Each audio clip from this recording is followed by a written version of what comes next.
So on the third day we visited Bollen in Queensland, and we spent some time with a Cooma elder named Bill Speedy and his wife Judith and daughter Jo. They run the local post office in Bollen and have a little cafe at the back and run cultural tours of the creek, which we participated in on the day.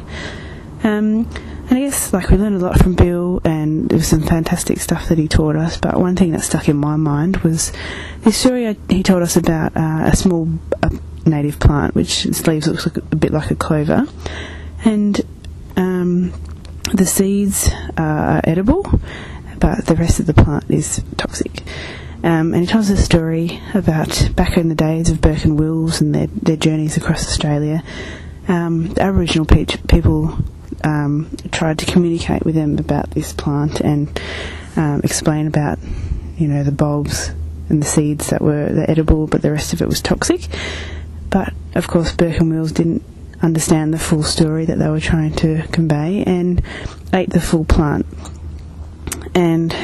they ended up really sick because the plant is toxic, and they immediately assumed that the Aboriginal people were trying to poison them. So they then turned on the people that were trying to help them survive and started killing them. And I guess for me it's just sort of really true about a lot of history and still that's going on about misinterpretation and non-understanding of Aboriginal people and their culture, and how many things in history may have turned out completely differently if people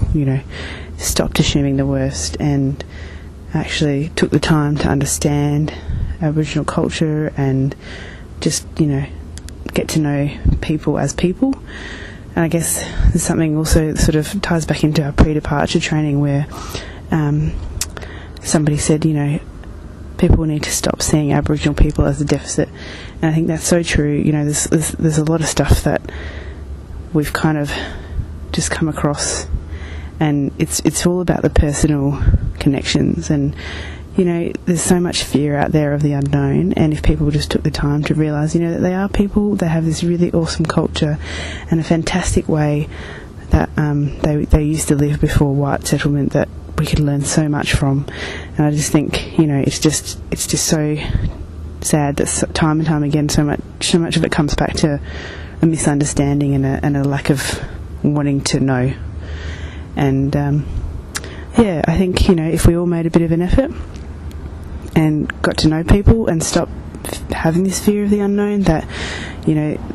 we would be able to move so much further past where we've got, which I think is still, we've got such a long way to go.